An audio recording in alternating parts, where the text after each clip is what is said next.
Please remain standing for the posting of the colors, followed by the invocation. Presentation of colors.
Let us pray. Most gracious and loving God, in you we live, and in you we move, and from you comes every good and precious gift. We give you thanks for the gift of 146 years of Howard University. As we assemble to celebrate your gift, we remember that we are surrounded by a great cloud of witnesses, men and women who now rest from their labors, but who made Howard University a beacon of hope and promise to a people, a nation, and a global community. On this day, O God, help us to honor our history and all who shaped our history by rededicating ourselves to academic excellence, bold leadership, and sacrificial service. In our classrooms, in our laboratories, in our offices, our athletic fields, and in our boardrooms, lift up the height of our discourse and guide our decisions to reflect the principles and values upon which Howard University was founded. But, oh God, let not our rich history, Our legacy or yesterday's achievements confine us, but in the spirit and the likeness of those who came before us, may they free us. Free us to search for new and creative ways to meet the challenges of today and tomorrow. Bless us, O God, that we may do our work so well that when history books are written, future generations will say that in a time of great challenge, the faculty, the staff, the students, the administrators, the trustees, the friends and supporters of Howard University made this great university even greater. This is our prayer, O God. Give us the courage and the desire to make this prayer our reality. And in your name we pray. Amen. The president of Howard University, Dr. Sidney A. Ribeau. Please be seated.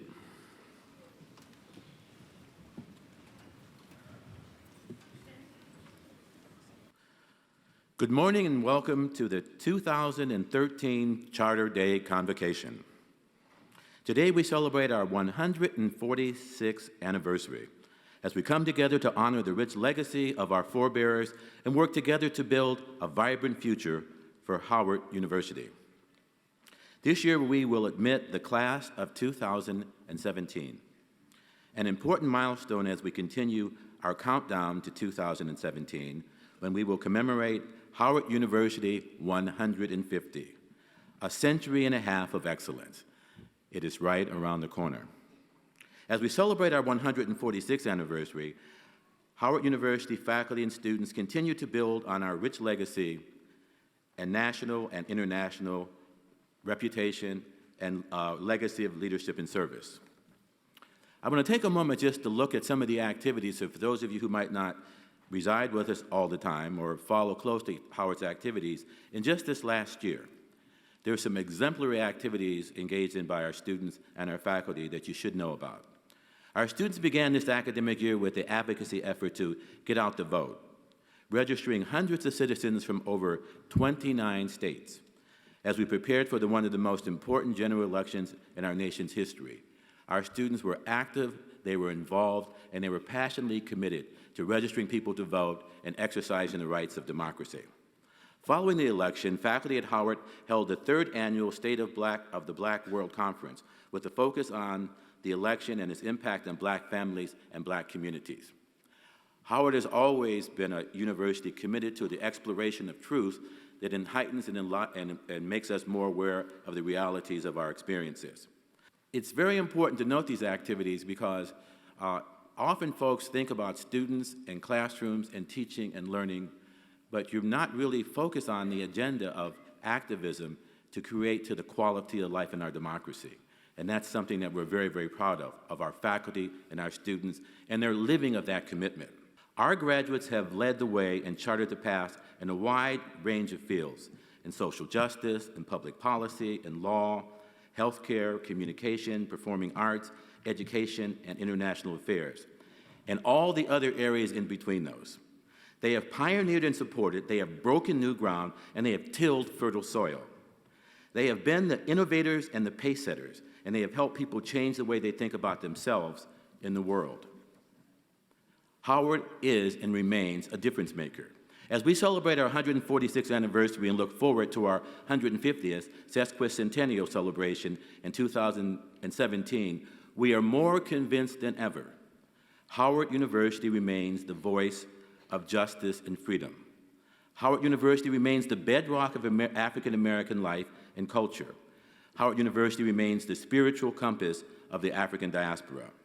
During our Charter Day celebration at Howard University, it is customary to hear from our convocation speaker. This year, our speaker is a distinguished alumnus honoree, acclaimed investment executive, and chairman emeritus of the Howard University Board of Trustees, Mr. Frank Savage.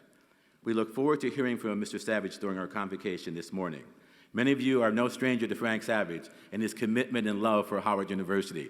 So get ready, folks. You'll hear the word brought by Mr. Savage in just a few moments. It is also our opportunity to acknowledge the other recipients of recognition during our Charter Day celebration. These honorees will be acknowledged at our Charter Day dinner tomorrow evening. Dr. Winston Anderson, Dr. Janine Austin Clayton, Mr. A. Scott Bolden, and Dr. Leslie Hicks. Are any of them with us this morning by any chance? Okay. Let's give a round of applause. Okay, there they are. They will be formally honored at the Charter Day dinner, and I'm sure most of you will be at the dinner. Thank you all very much for being with us here this morning. As we celebrate our 146th anniversary at Howard, we are also in the midst of a three-year financial aid campaign with the goal of raising $25 million to support need-based scholarships for Howard University students. The campaign, known as the Bridging the Gap campaign, is the university's current highest fundraising priority.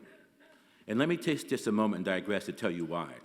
Right now across the nation, there are hundreds of thousands of African American students who are not gaining access to colleges and universities, or have to leave the colleges and universities where they're studying, not because they're not academically prepared, but because they don't have the resources to continue. This Bridging the Gap campaign, which was initiated by our Board of Trustees last year and announced at our Charter Day dinner, will begin to address those needs. Think about it for a moment. A young person who has done all the right things, they've studied, they've academically achieved, they've worked hard, but because of finances, because of the state of the national and international economy, they will not have an opportunity for a college education. We cannot allow that to happen to our students here at Howard University. Last year, the Bridging the Gap campaign provided nearly $400,000 in immediate support to more than 200 students in dire financial need. Contributions to the campaign can make an immediate difference in the lives of our students. Gifts to the campaign are direct investments in the success of our Howard students, and often they mean the difference between a student continuing her education and having to leave. At the university's Charter Day celebration in 2012, when the Board of Trustees launched this campaign, the board generously pledged the first $5 million to that goal. Let's hear it for the Board of Trustees. You know, I would say to you without reservation, the Bridging the Gap campaign, the capital projects that I had described to you, the new science building, the res hall renovations, the renovation of this facility, all of these things would not have been possible without the leadership and support of our Board of Trustees. They understand our challenges, they understand where we need to go, and they are committed to helping us get there so that we can have the quality of teaching and learning and research that Howard has always stood for and that our students and our communities deserve. In the past academic year, the National Omega Psi Phi Fraternity Incorporated and the Delta Sigma Theta Sorority Incorporated presented generous gifts in support of the Bridging the Gap campaign. Now, as you know, both the Omegas and the Deltas were actually founded here at Howard University. They all started here. Let's hear it. And I just happened to my right and to your left, there are a number of distinguished young women in red. Would you please stand up? We're glad that you could be with us today on Charter Day. The future of our fraternities and our sororities and our alumni and those who believe in Howard University are inextricably linked to the vision and the future of our people. And if we come together, if we do what is necessary and what is required, there's no limit to what we might achieve. As a result of the Bridging the Gap campaign, we have received numerous gifts and pledges, both large and small, and we are grateful for all of you who have stepped forward to assist us. But we are not finished.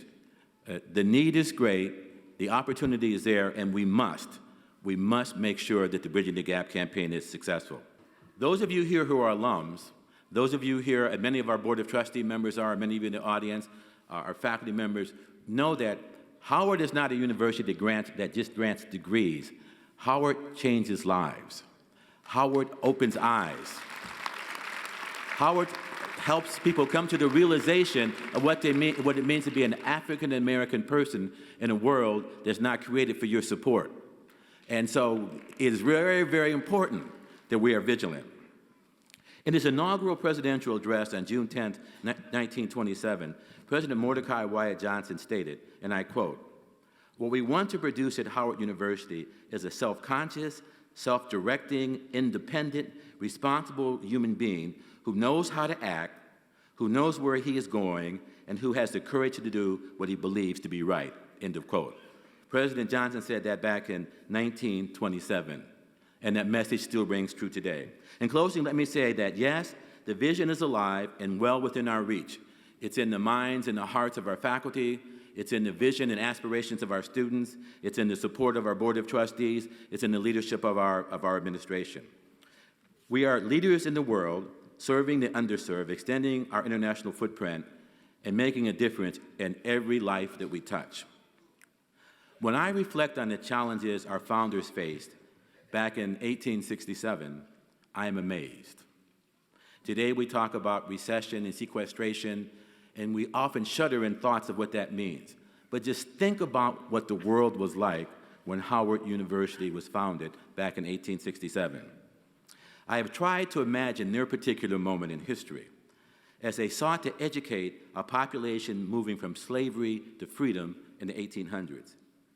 They were determined to build a university that would last and achieve its mission no matter what. And we inherit that commitment and we honor it here today. Let no one doubt we are a resilient community moving forward with a purpose, a goal, and a vision. There was a long, unbroken line of those who have been touched by the Howard experience. Students, faculty, alumni, friends. Howard people continue to make a difference. I am confident that the Howard legacy of leadership will continue for generations to come. Howard University's motto is Veritas et Utilitas, truth and service. For the last 146 years, Howard University has served as the embodiment of the spirit of truth and service. And together, each and every one of us has a responsibility to keep that spirit alive and to build a strong Howard University for the nation, indeed the world. Thank you, and may God bless Howard University, our nation, and our world.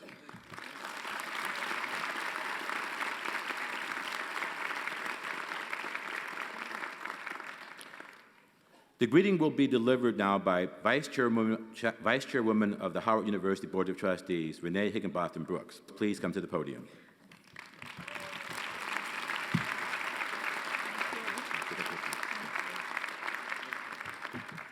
Good morning.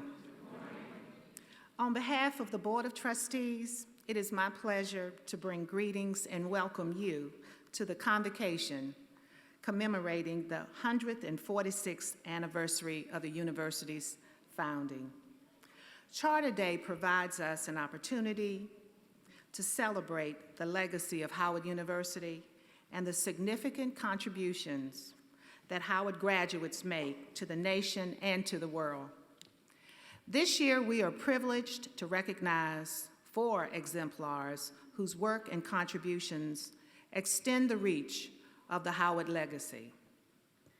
They all represent excellence in their respective fields, and they are truly the Howard brand.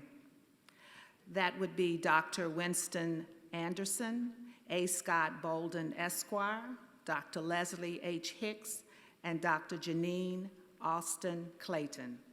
Additionally, greetings to the orator, distinguished alumnus and chairman emeritus of the Board of Trustees, Frank Savage. You continue to bring honor to alma mater, and for that we commend you. Not only have you shattered glass ceilings in international business and competitive yachting, you have demonstrated your commitment to Howard with philanthropic gifts and relentless acknowledgement of Howard's role in the success that you've accomplished.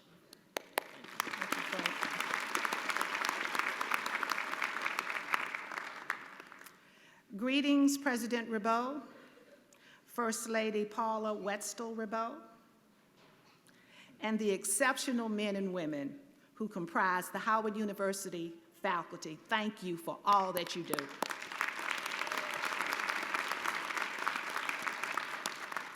Special commendations as well to the dedicated members of the Howard University loyal staff, alumni, and retirees. And finally, yes, absolutely.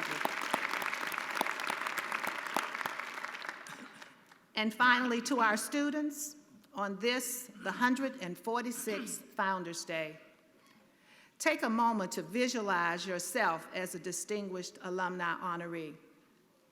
Consider the fact that the alumni that we honor this year were students just like you. As a Howard man or woman, you are gifted, destined for excellence, and called to serve, and therefore obligated to achieve your promise. Do not take lightly the opportunity to have a Howard education. It is also fitting that on Charter Day, we rededicate ourselves and pledge our commitment to the mission of the capstone. As chair of the board's development committee, I am mindful that this commitment must be more than just saying we love Howard and bragging about Howard to others. It means owning the responsibility to ensure that Howard has the resources to continue to develop leaders for America and the world. We, the Howard Board, alumni, faculty, staff, retirees, and students must act responsibly to secure the university's future. I am certain that you join with me and the Board of Trustees in the joy, privilege, and responsibility to fulfill the promise of Howard University, its greatness of excellence, service, truth, and leadership. Thank you very much.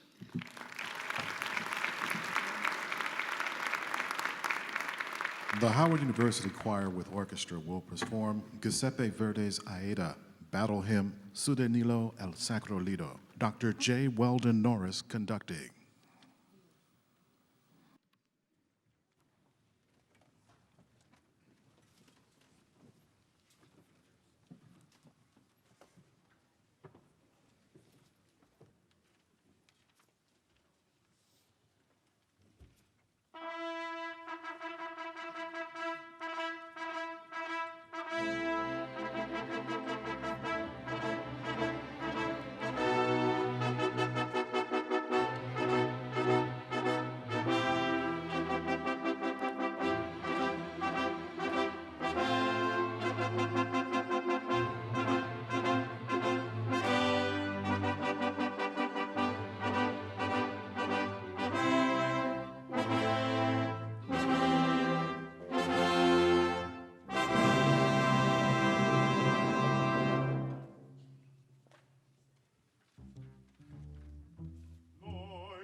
Sacred soil of Egypt is invaded by barbarians, Ethiopians.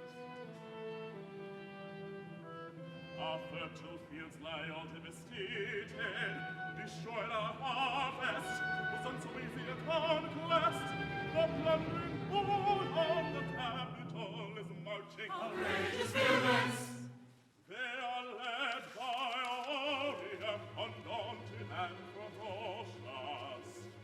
Amanas Lord, the King, my father. All Thebes has risen, and from her 100 portals has poured on the invader a torrent fierce, fraught with relentless carnage. Let the battle be a rally cry. Conquer, conquer, conquer, conquer, conquer, conquer, conquer, conquer, conquer, conquer. Places are sacred, goddess, already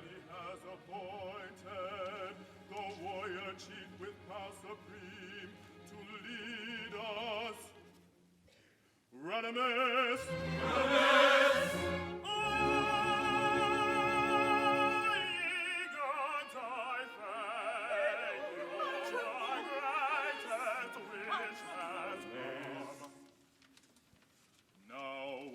Wolfgang's temple, let us proceed to grant you a victory dressed in sacred arms.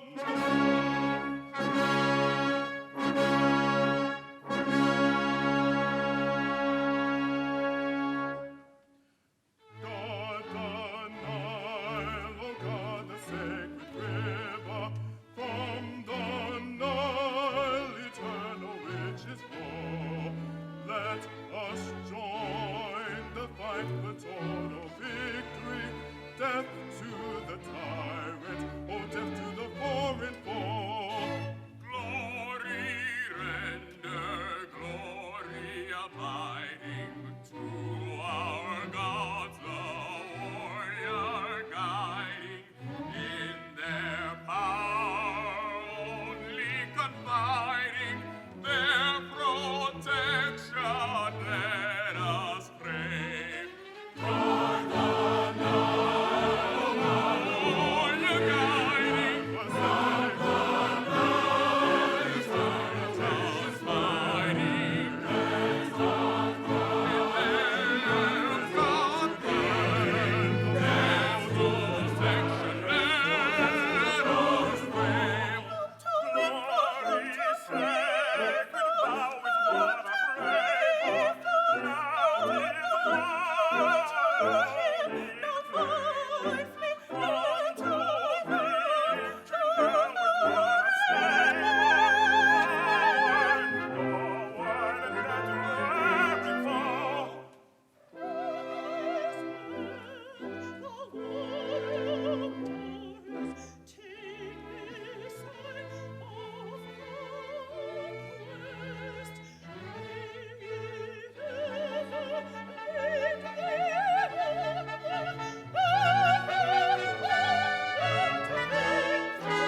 the introduction of the Alumni Award honorees, and the presentation of the Convocation Orator.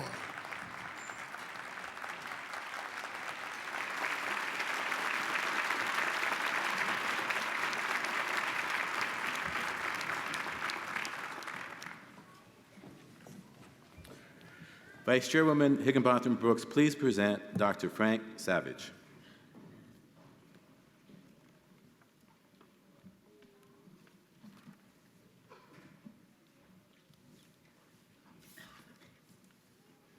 Mr. President, I have the honor to present Dr. Frank Savage to achieve the Special Citation of Achievement. As a standard bearer, You provided the lead gift for the campaign for Howard University in 2002. A staunch financial supporter for over 40 years. I'm sorry, my brother. The fountain of youth. I guess if you have good genes, you have good genes. Yeah, I like that. For over 40 years. In 1999, you established the Frank Savage Endowed Scholars Program in the Howard University School of Business, and in 1994, chaired the most profitable charter day at that time.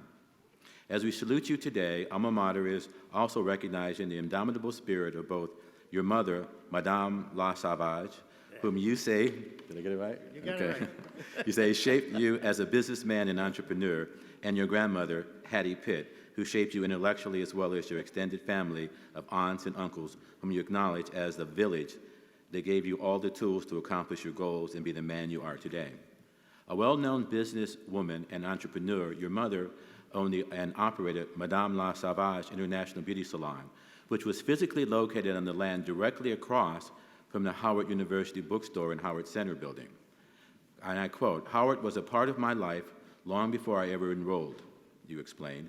"My mother filled me with self-confidence every day so that I could go out and take on the world and ultimately prevail. Each and every day she would say, quote, 'Frank Jr., you can be anything you want.' Every single day she said something positive like that to me."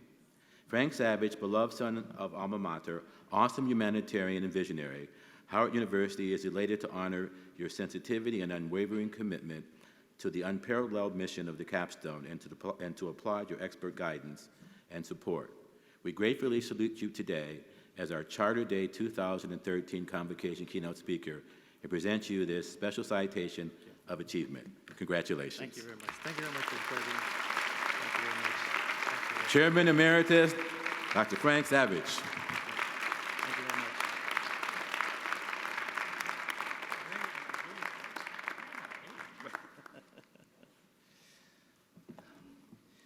Thank you very much, Vice Chairperson Brooks, President Ribeau, and to the Howard Board of Trustees, my brothers and sisters who are the guardians of the school, to the faculty, who really are the center posts of the capstone, to all the students who are going to graduate this year, and to my wife Lolita, who's here with me today, and some other members of my family who are here today, John and Brett and others, and all my friends, and all of my neighbors, all of my compatriots that grew up with me and are children of Howard University, just like I am. Thank you very much. I particularly want to recognize someone who has stood with us for so long, Congressman Elijah Cummings.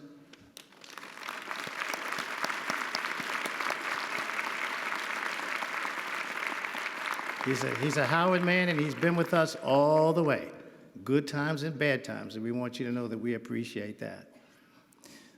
I don't know how I can find the words to adequately express my appreciation to the board for allowing me to be the convocation speaker today on the 146th anniversary of the founding of Howard. This is not just a speaking engagement for me. This is a coming home for me. Howard is my home. I am a student and a product of Howard University. Every day of my life, when I walked from my home on Columbia Road to go to either Banneker Junior High School or Dunbar High School, I went past Howard University. It was always a special institution for me and someplace that was with me. When I walked to my mother's beauty parlor on Georgia Avenue in Barry Place, every day, I walked past Howard University. As a matter of fact, her beauty parlor was a part of Howard University. My twin sister Frances made sure of that. You know, all of her girlfriends would come to Madame La Savage Beauty Clinic. I like that. I used to park my little car right in front of the place. All those girls were coming. I'm just, oh man, this was fantastic, you know. But Howard was a part of my life. And the professors and the administrations and others who touched me while I was at Howard, they really made me what I am today. Of course, it all started with a lady called Madame La Sauvage. But when I came to Howard University, they unlocked something in me that I didn't even know was there. And that was what I remember. Charter Day is a day when we celebrate this great institution. And we have to remember that, as President Ribeau has said, that Howard is more than an institution. It is very important in the entire world. Howard has an impact on the entire world. And this is, of course, the 146th Charter Day Convocation of Howard University. Now, for all of you students who are going to graduate this year, 2013 will no doubt become a historical marker in your life that you will never forget, just as my graduation year was a historical marker for me. All of these monumental events, including Congress enacting this university's charter and its approval by President Andrew Johnson on March 2nd of 1867, began as a moment.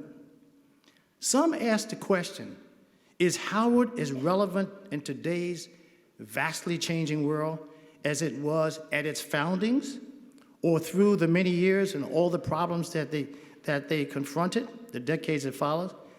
I say, without question, Howard is still very relevant and very important. And I would even go so far as to say it is indispensable. It is indispensable. Of course, our world has changed a lot. It's a lot different, as the president said, from when the university was first started in the ashes of the Civil War, and we got freed from slavery. Since then, we have to admit that we as people have made significant changes, and we should be thankful for that. Nevertheless, young, aspiring students still need the singularly fine, intellectual, and nurturing environment of Howard University. The combination of intellectual support and guidance and nurturing. I was nurtured at Howard. Because you know something? I did a lot of wrong things at Howard. They had to kick me out for a little while and let me get myself together. But they loved me. They said, Frank, you can make it. Boy, if they hadn't said that, I don't know where I'd be today. So when I talk about nurturing, I'm talking about it from a personal standpoint. Now, we need Howard today. We need what Howard brings. So not only does our community need Howard, but the world needs Howard.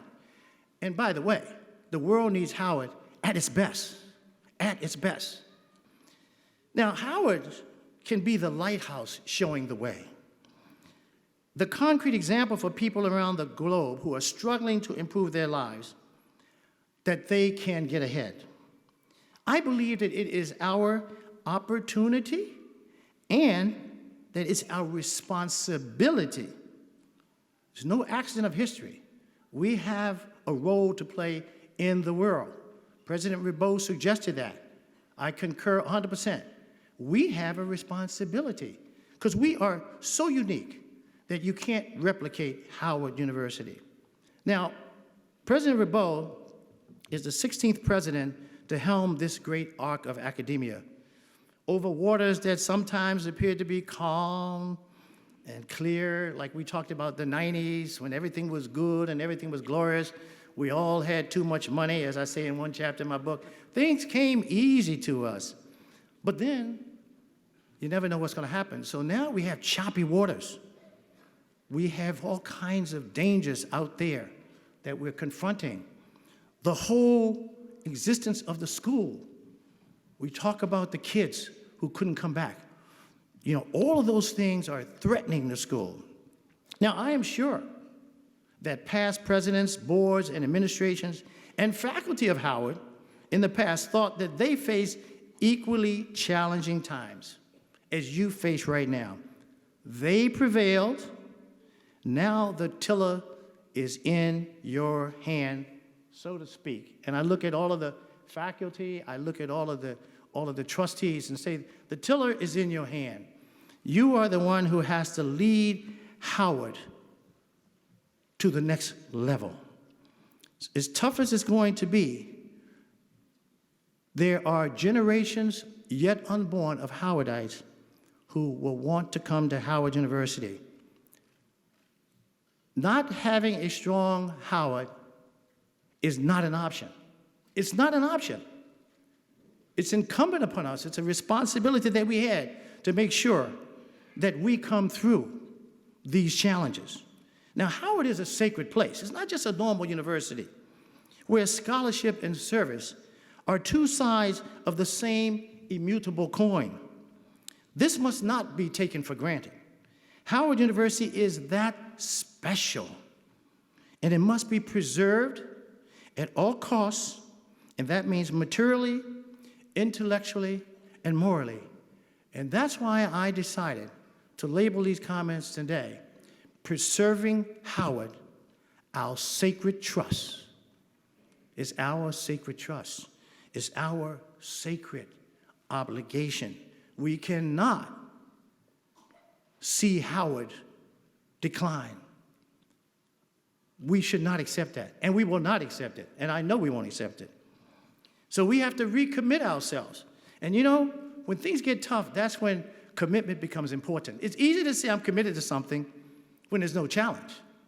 But now we all have challenges. Every one of us has we have an interest in this school.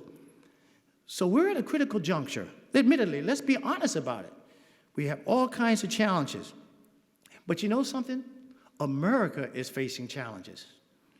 America and Howard are at a critical juncture.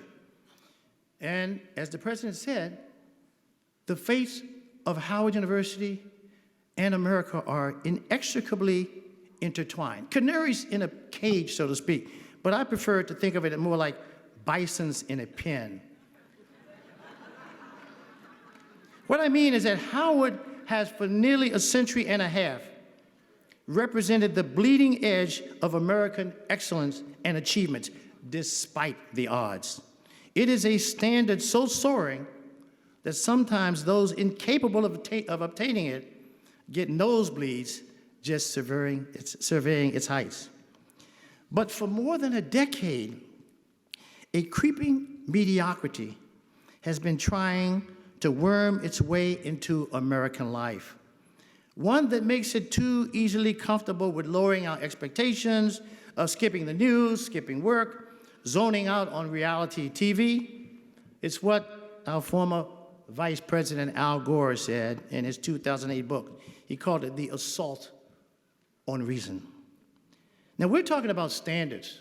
We're talking about standards. There's no upside for any of us in not maintaining the high standards that Howard has become identified with, which is our legacy. Just consult the record. What do you think Howard faculty and alumni of decades past would say if we did that? What would Toni Morrison, David Dinkins, Debbie Allen, Jesse Norman, and Andy Young say? What do you think Edward Brooke, Charles Hamilton Houston, Thurgood Marshall, Ralph J. Bunch, Charles R. Drew, Paul Lawrence Dunbar, Ossie Davis, Zora Neale Houston, E. Franklin Frazier, Alain Locke, and Carter G. Woodson have said? Now, I know what they would have said and what my former professors, Rayford Logan, Robert Martin, Leo Hansberry, and Bernard Fall would say. They would say, no, we shall not become mediocre. No, not never. Second rate, never. We didn't create this great institution, and people didn't die and work hard to create this institution to become second rate. Second rate is not an option. We're worth more than that. And they would have been right to take that position. If the light of learning grows dim in fine places of higher education like Howard University, then it's pitch black out there. It's midnight in America. Let me repeat. If the light of learning grows dim in the fine places of higher education like Howard, it's pitch dark out there. It's midnight in America. This brings me to the Howard faculty, the true guardians of Howard students and our intellectual heritage. Think about how many freshmen like myself and my sister who arrived at Howard with stars in their eyes, thrilled to be entering a school that has produced so many great leaders. You, the faculty, have a legacy. I'm a perfect example of that, of nurturing young people like myself when I was young, by the way, and turning it out in 4, in my case it was 5 years, but I know you'll forgive me for that. As educated, well-spoken, and most important, confident graduates capable of taking on the world. I mean, I've been through this. The Howard confidence that was instilled in me by my mother and taken to another level by Howard, it enabled me to go around the world and do anything, any part of the world. I've always felt comfortable and confident. I was on a recent television show, and the guy said, "How did you feel, Frank, when you went into the international division of Citibank? You know they were looking at you as a black man, not as a man." I said, "You need to understand Madame La Sauvage." You need to understand Madame La Sauvage. Madame La Sauvage told me, just like I think the president said, "Frank Jr., you can be anything you want to be. Always be self-confident. Without self-confidence, nothing else happens." When I walk into a room in Japan, Saudi Arabia, Europe, anywhere, I walk in feeling like I belong there. I've got a great education from Howard. I got a great education from Johns Hopkins. I got a great family. I belong there.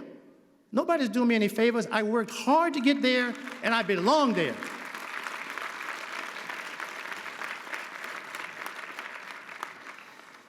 So, but it came from Rayford Logan, Bernard Fall, with these guys. I remember the names now. I can remember what happened in my classrooms. I remember when they said things to me in the class that woke up things. I remember Dr. Fall when he talked about international. Boom. My mother had already introduced me to international when I was young, but when he said that, he opened up something for me. So you, the faculty, you are just indispensable. You are the rock of this school. And I know it's tough now. We all know it's tough. Let's be honest about it. It's very tough. But we need you. I'm asking you to rededicate yourself. You are the backbone of Howard. I would say to you, brothers and sisters, keep the faith. Be true to this legacy of Howard University that has made this school one of the greatest to ever exist. And it's all because of you. In the final analysis, you are the ones who deal with students. We need you. We're counting on you. Keep the faith. But you know, you have to get strong during these periods of difficulty. You know, when I came to Howard, the place was brimming with all kinds of great students, professors, practitioners. It was an incredible environment, and you still have that environment. And as I say, you're going to have to fight to maintain that. But when I graduated from Howard, I knew in that precious moment that nothing would ever be the same for me. I was a better man, and Howard was instrumental in helping me become that man. But oh, I had so much help growing up into the man I wanted to be. And excuse me for this moment, but her name was Grace Savage. I've referred to her today as Madame La Sauvage, because that's what how she liked us to say it. She was my mother. She was the source of my inspiration and believing in myself. And she was so proud when Frances and I, my twin sister, graduated from Howard University. She was just taken by that. Now, I was not born with a silver spoon in my mouth. I was born in a little tobacco-picking town, Rocky Mount, North Carolina, to a teenage mother who realized that her moment to find new possibilities was before her. She snatched up my sister and me, wrapped us up in our blankets, and boarded a train for Washington, D.C. with one bottle of milk between us. She never looked back. Soon afterwards, my mother seized another moment, turning a demeaning job interview into an opportunity to reinvent herself as a businesswoman, a beautician with her own bustling salon. In short order, she transformed herself into Madame La Sauvage International. You can see I put a certain intonation on there. Sole proprietor of a beauty parlor on Georgia Avenue and Barry Street, right down the street. And along the way, she instilled in my sister Frances and myself certain principles that has sustained us throughout our lives: self-confidence, hard work, honesty, and integrity. These were moments to behold. So let me end my comments by, again, thanking the board, thanking the faculty, thanking students, thanking all of my friends who are here, thanking me for giving me this opportunity, which I will cherish for all of my life, because Howard has a unique and special place in my life. Let's all take this moment to reflect on the outstanding legacy of Howard University, and also take this moment to rededicate ourselves here and now to preserving Howard University, because it is our sacred trust. Thank you very much.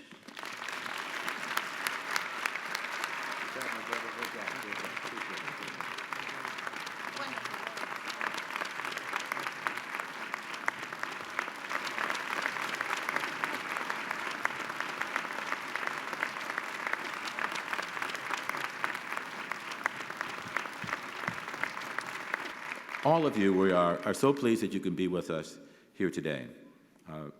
This is, for me, my fifth convocation ceremony, and I can say without any reservation, each year it's different. The speakers are different, the occasion is different, but there's something that remains the same, and that would be the spirit of Howard University. It manifests itself in a myriad of forms and shapes, but that spirit is what I think links Howard from 1867 to 2013. So we're glad you all can be here. Please join us now for the singing of the Alma Mater with orchestration by Dr. Anthony W. Randolph.